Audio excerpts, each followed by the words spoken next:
और मतलब ये जो फैमिली थी इनकी, ये यूपी के थे और यूपी में इनका एक मतलब इनकी जो ज़मीन थी बहुत ही बड़ी थी, किसान थे ये।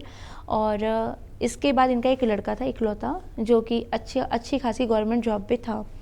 और उसके बाद में इनकी जिससे शादी होती है वो भी काफ़ी अच्छे घर से थी, उनकी शादी होती है और मतलब वो दोनों सुखी सुखी रहते हैं। यहाँ पे तंत्र करने वाली लड़के की फैमिली और लड़की की फैमिली दोनों होती हैं। अच्छा, ठीक है। यहाँ पे क्या होता है कि लड़के को तंत्र किया जाता है कि वो अपने मतलब शादीशुदा जीवन में वो सुखी ना रहे। ठीक है। और लड़की पे तंत्र होता है कि उसे कभी मतलब बच्चा ना हो और कभी वो सुख ना भोग पाए ससुराल के। ठीक है। तो अब दोनों की शादी होती है। शादी के बाद क्या होता है, लड़के की जो भी चीज़ें बर्बाद करने के लिए की गई थी ना, सबसे पहले उसके पापा को बर्बाद किया जाता है। उसके खेत में मतलब जैसे उन्होंने फसल लगाया, फसल लगाने के बाद में वो देखते कि अचानक से उनकी फसल मतलब उनके खेत में सारे ही कीड़े चलते हैं और उनकी पूरी की पूरी फसल एक साथ ख़राब होती है 3 दिन के अंदर। 3 दिन में उनकी सारी की सारी फसल ख़राब हो जाती है। और उस वक्त उनको उम्मीद ये थी, क्योंकि शादी में उन्होंने बहुत ज़्यादा खर्च किया था, क्योंकि एक होता है ना कि अपने आप को लोग एक्सप्लोर करते कि हमारे पास इतना पैसा हम लगाएंगे और एक इकलौती संतान है तो फिर शादी सबसे बड़ी चीज़ है तो हम करेंगे, है ना। तो उन्होंने सबसे ज़्यादा पैसा लगाया था और उनको उम्मीद यही थी कि वो खेती करने के बाद जो भी फसल आएगी उसको बेच के उसका वो मैनेज कर लेंगे। उनकी फसल बर्बाद हो जाती है, वो बहुत टेंशन में आ जाते हैं। फिर उनके लड़के ने कहा कोई नहीं पापा, मैं लोन वगैरह ले लूँगा, आपको टेंशन लेने की ज़रूरत नहीं है। उसके बेटे ने लोन लिया। लोन लेने के बाद होता क्या है कि उसे डाइजेशन की प्रॉब्लम होती है। डाइजेशन की प्रॉब्लम धीरे धीरे चलती रहती है। उसे कोई भी चीज़ वो अगर खाता है, या दवाई हो या पानी हो या खाना हो, खाते साथ ही उसे वॉमिट होना शुरू होती है। उसके बाद जब उसके ऊपर अग्निबाण का प्रयोग होता है, पहले तो उसके ऊपर ये जो इफ़ेक्ट था ये लड़की के घर की तरफ से हुआ था। और जब आप देखोगे दुल्हन की विदाई होती है, सबसे ज़्यादा तंत्र उस वक्त होते हैं।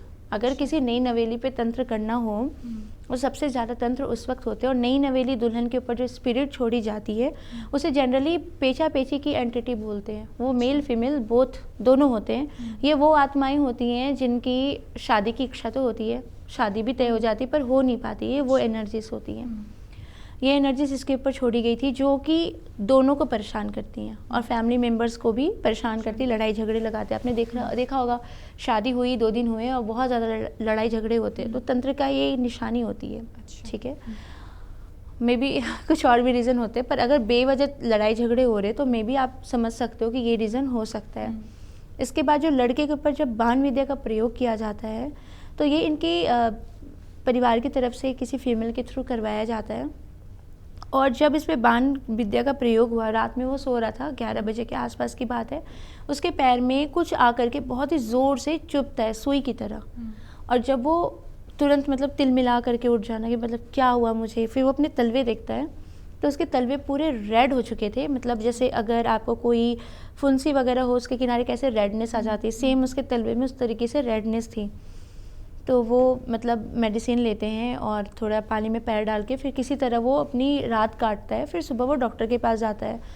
डॉक्टर ने उसे दवाई दी। दवाई देने के बाद वो देखता है दाने उसके छोटे छोटे पूरी बॉडी पे आए हैं। तो लोग जो कहते हैं कि चेचक है, ये है, वो है, तो फिर उसका वो भी ट्रीटमेंट चला, फिर भी वो चीज़ें क्यों नहीं हुई। अब जो ये छाले थे ना, ये इतने बड़े बड़े हो जाते हैं उसकी पूरी बॉडी पे, और ना वो निकल सकता है ना कहीं जा सकता, और उसमें से आग निकलती थी। वो मतलब जलन उसमें इतनी ज़्यादा होती थी कि उसे बर्फ़ से भी आराम नहीं होता था।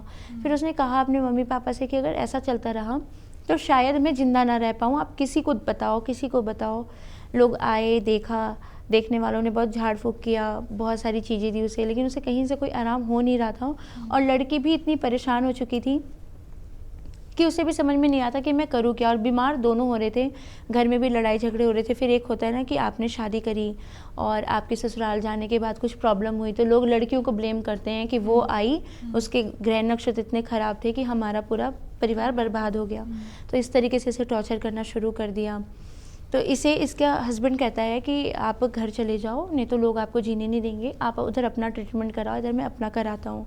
लड़की अपने मायके जाती है और आज ये मायके गई है, शाम के समय उसके पति की डेथ हो जाती है, क्योंकि वो पूरे दिन कहा कि मुझसे दर्द बर्दाश्त नहीं हो रहा, दर्द बर्दाश्त नहीं हो रहा। आपने सुना होगा कई औरतों को प्रेगनेंसी का दर्द बर्दाश्त नहीं होता और वो मर जाती हैं। तो सेम इसके साथ यही कंडीशन है, इसको ये दर्द बर्दाश्त नहीं हुआ और ये इसी दर्द से करा के चला गया। अग्निबाण का प्रयोग फिलहाल एक तरह से आप समझ सकते हो मारण क्रिया ही है, किसी की जान लेने के लिए की जाती है। फिर इसके बाद ये जो फीमेल थी, फीमेल को भी स्पिरिट्स परेशान करना शुरू करती है। सेम उसके भी बॉडी में सेम वही चीज़ें होना शुरू होती है, दाने निकलना शुरू होते हैं। और ये चीज़ें जब ज़्यादा होने लग जाती हैं तब इसके फादर को किसी ने कहा कि देखो आपके घर में कुछ ना कुछ अबनॉर्मल चीज़ें तो हो रही हैं, आप किसी अच्छी जगह दिखाओ। उन्होंने सब जगह दिखाया। फिर किसी ने कांटेक्ट दिया हमारा, और जब वो हमसे कांटेक्ट करते हैं, स्कैनिंग होती है, और उनके बेटे की जो स्पिरिट, जो आप कह रहे थे कि स्पिरिट्स कनेक्ट होती हैं या नहीं होती हैं, उनके बेटे की स्पिरिट कनेक्ट होती है और वो दिखाती है कि उसके साथ क्या हुआ था। तब हमने आइडेंटिफाई किया, क्योंकि आप भी तभी आइडेंटिफाई करोगे ना जब आपके पास नॉलेज हो और आपको कुछ दिखे। बिल्कुल। तब ये पता चला कि उसके ऊपर अग्निबाण का प्रयोग किया गया, और अग्निबाण के ऊपर ही अगिया बेताल को छोड़ा जाता है। बेताल बहुत तरीके के होते हैं। अग्नि बेताल, उसे नॉर्मली जनरली गांव के भाषा में अगिया बेताल कहते हैं, और फिलहाल तंत्र की लैंग्वेज में भी अगिया बेताल कहते हैं। उसके ऊपर जो चीज़ें छोड़ी गई थी वो बेताल की एनर्जी छोड़ी गई थी, अग्नि बेताल की।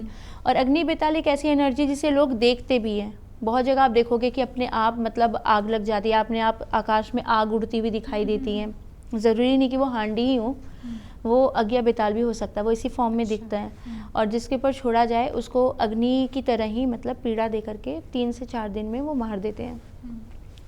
फिर उसके बाद जब ये केस आया था तब सर को हमने बोला था कि ये केस आप करोगे, जो भी टफ़ केस होता है, शायद एक फ़ीमेल है, कहीं ना कहीं मेल फीमेल वाली चीज़ें आती हैं हर जगह पे, तो जो भी बहुत टफ़ केस होता है वो सर करते हैं। फिर उनको हील किया इन्होंने बहुत ही अच्छे तरीके से। और सबसे पहले हम ये चेक करते हैं कि प्रॉब्लम क्या है और उसका सॉल्यूशन हम कर किस तरीके से सकते हैं, क्योंकि शक्तियाँ हैं, टेक्निक्स हैं, पर कब किस पे कौन, जैसे आपको नॉर्मल एक वायरल फीवर है और एक टाइफाइड है और एक निमोनिया है, आपको कब कौन सी दवाई देनी है आपको पता होना चाहिए। तो सेम उसी तरीके से हम भी चेक करते हैं कि कब किस पे क्या आप टेक्निक यूज़ करोगे, मंत्र यूज़ करोगे। देन हमने उनका क्योर किया, सर ने क्योर किया उनका, और अभी वो तीनों सही हैं। और जो फीमेल है वो भी उनके साथ उसी फैमिली में भी रह रही है, क्योंकि उनकी फैमिली को भी रियलाइज़ हुआ कि उन्होंने बहुत गलत किया था। किसी लड़की को लेकर के आए, फिर प्रॉब्लम हुई तंत्र की वजह से, ब्लेम किया लड़की को, तो उनके और कोई संतान भी नहीं थी, तो उन्होंने, अब वो लड़की उनके साथ ही रह रही है। और उस चीज़ को क्योर करने में सर को प्रॉब्लम काफ़ी हुई थी। अगर आप ज्योतिष से जुड़ी अधिक जानकारी प्राप्त करना चाहते हैं तो डाउनलोड करें माई ज्योतिष ऐप। एस्ट्रोलॉजी से जुड़ी लेटेस्ट जानकारी के लिए फॉलो करें माई ज्योतिष का फेसबुक और इंस्टाग्राम पेज।